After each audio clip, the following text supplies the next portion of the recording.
The history of war is often written in ink and blood, but there is a hidden history written in numbers and silence. This is the story of the invisible war, the war of the mind, where a single misplaced number could mean the difference between victory and defeat. We all know the name Alan Turing, the brilliant British mathematician who cracked the Enigma code and saved millions of lives. His story is legendary, a movie, a statue in the park. But across the ocean in the United States, another genius was working in the shadows, fighting a different kind of battle. She was not a soldier in a trench, and she was not a pilot in the sky. She was a schoolteacher from Indiana who loved mathematics and puzzles. While Turing was fighting the Nazis in Europe, she was fighting the gangsters on the rum-running boats of the Atlantic and the Imperial Japanese Navy in the Pacific. Her name was Elizebeth Smith Friedman, and she is the mother of American cryptology. She broke codes that caught ruthless bootleggers, and she broke codes that sank enemy warships. Yet for decades her work was classified so deep in the shadows that even her own family did not know she had helped win World War II. This is the story of the woman who outsmarted the underworld and the empire of the rising sun. To understand the scale of Elizebeth Friedman's mind, we have to go back to the Roaring '20s. She was born in 1902 in the quiet city of Indianapolis. From a young age, she exhibited a prodigious talent for mathematics and languages. While other kids were playing with dolls, Elizebeth was solving algebra problems for fun. She was quiet, studious, and deeply religious. She attended a teacher's college and eventually found her way to Indiana University, where she excelled in languages. She spoke German, French, and Latin. But it was in 1925 that she met the man who would change her life and the history of American intelligence. His name was William Friedman. William was a brilliant cryptanalyst working for the U.S. government. At that time, William was working on the codebreakers of the Coast Guard. They met, they married, and they formed a partnership that was truly unique. It was a marriage of the minds. They didn't just talk about domestic life, they talked about ciphers. William and Elizebeth became the ultimate code-breaking duo. They would work on puzzles together at their kitchen table long into the night. He had the experience in signals intelligence, and she had the raw intellect and the language skills. Together they became a formidable force just as the country was about to face its most difficult cryptographic challenges. In the 1920s, the United States faced a crisis that was not military but criminal. It was the era of Prohibition. The government had banned alcohol, but the demand for it was insatiable. This gave rise to the legendary rum-runners. These were the gangsters who would load fast boats with illegal liquor from the Caribbean and race them up the coast to New York and Atlantic City. They were faster than the Coast Guard cutters, and they were making millions. But to coordinate these operations without getting caught, the bootleggers needed to talk to each other. They couldn't use the radio because the Coast Guard was listening. So they hired mathematicians to create secret codes for them.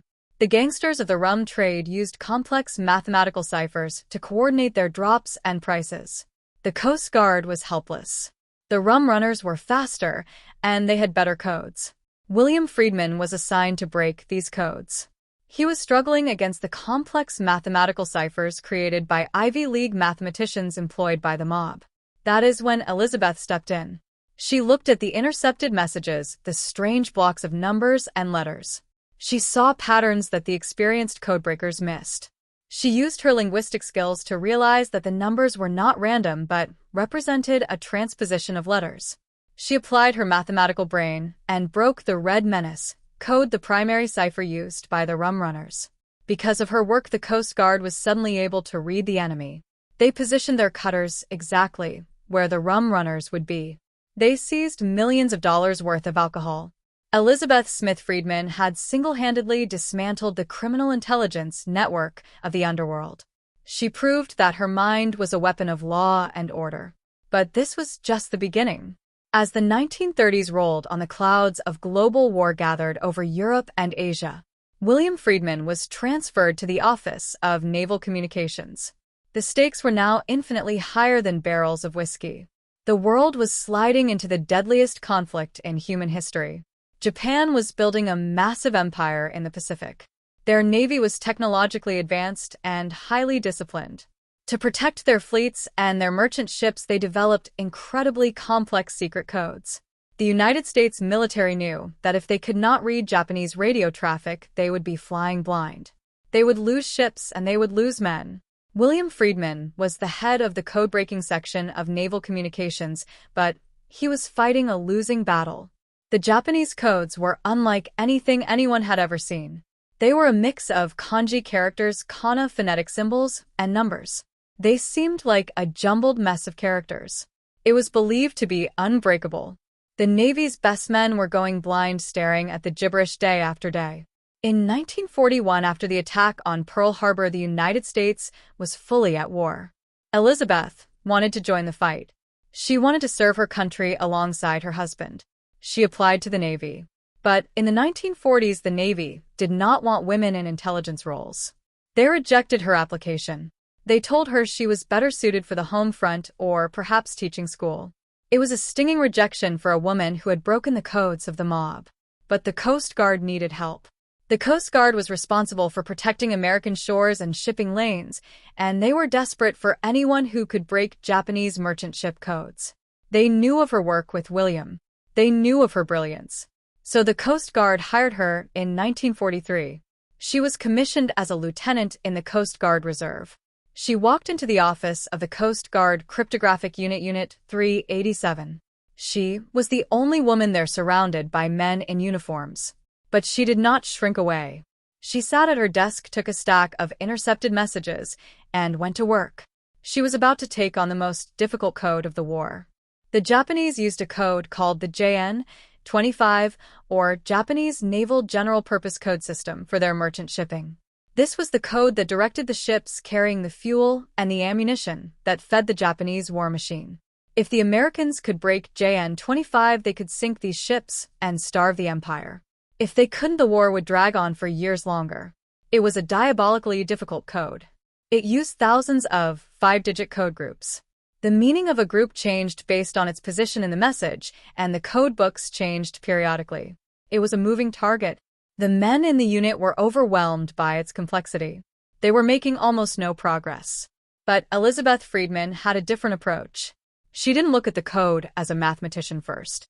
She looked at it as a linguist. She saw the statistical patterns of how the Japanese used their language. She analyzed the frequency of certain code groups. She combined her husband's mathematical theories with her own intuition. She worked long hours, often late into the night, while the men went home to their families. She developed a process of elimination, narrowing down the possibilities. Slowly, systematically, she began to dismantle the code. She built a massive card catalog system, not unlike a library catalog but for code groups. She tracked the usage of every 5-digit group. She noticed that some groups appeared only in messages sent from certain types of ships or in certain regions. This was the crack in the armor. It was like finding a loose thread in a knitted sweater and pulling it until the whole thing unraveled. She passed her findings on to her husband William, who was also working on breaking Japanese naval codes. Together, they formed a two-pronged attack. William worked on the machinery and the high-level theory, while Elizabeth worked on the daily grind of the intercepts. She broke the specific day-to-day code variations that were confusing the rest of the unit. Her breakthrough on the JN-25 was a turning point in the Pacific War. Because of her, the Allied submarines began to receive accurate intelligence. They knew which ships were carrying cargo and which were carrying troops. They could set up deadly ambushes. The flow of oil and steel to the Japanese islands was severed. The Japanese high command was baffled. They could not understand why their convoys were being found so accurately. They blamed spies. They never suspected that a quiet woman in a Coast Guard office in Washington, D.C. was reading their mail. Elizabeth did not stop there. She also worked on the GE code, a cipher used by the Japanese high command. This was considered even more secure than the merchant code. Elizabeth applied her unique skills to this impossible puzzle as well. She didn't have a computer. She had a pencil, a notepad, and a telephone. She relied on her brain and her grit. She led a team of cryptanalysts, all of whom she trained and guided. She was a demanding boss, but she was also a mentor. She taught the younger analysts how to spot the patterns, how to feel the rhythm of the code. Under her leadership, the Coast Guard unit became one of the most successful intelligence gathering centers of the war. They decoded millions of messages. It is estimated that the work done by her unit shortened the war in the Pacific by at least a year. That is a year of fighting, a year of ships being torpedoed, a year of young men coming home alive. It is a staggering contribution to victory, yet at the end of the war, no one knew her name. When the Japanese surrendered in 1945, the world celebrated. Victory parades were held, medals were pinned onto the chests of generals and admirals. Elizebeth Friedman did not get a parade. She did not get a medal. She did not get to write a book. She signed an oath of secrecy. The work of Unit 387 was classified top secret. She went home to her husband and her quiet life. She could not tell her friends or her family that she had helped defeat the Japanese Empire. She had to lock her brilliance away in a vault of silence. William Friedman died in 1965. He was honored as a pioneer, but Elizebeth lived on in his shadow. She continued to work for the Navy and later the National Security Agency. She became the head of the cryptanalysis branch of the newly formed National Security Agency in the 1950s. She was the first woman to ever head a major NSA branch. But still the silence remained. She worked through the Cold War decoding Soviet messages and other threats. She trained new generations of codebreakers, the people who would fight the digital wars of the future. She was the bridge between the era of pencil and paper and the era of supercomputers. It was not until the 1980s that the story of the Coast Guard codebreakers began to emerge from the shadows. Records were declassified. The extent of her success was finally revealed. The world learned that Elizebeth Smith Friedman was not just the wife of a famous cryptologist. She was the master herself. She had broken the codes of the rum-runners and the codes of the Japanese Navy. She had protected the coastlines of America and sunk the ships of its enemies. She received awards late in life, including the Meritorious Public Service Award. But for Elizebeth, the recognition wasn't the point. She was driven by the puzzle. She loved the chase. She loved the pure logic of finding order in chaos. She was a patriot who served her country with the most powerful weapon she had, her mind. She passed away in 1995 at the age of 93. She left behind a world that had been shaped in part by the codes she broke.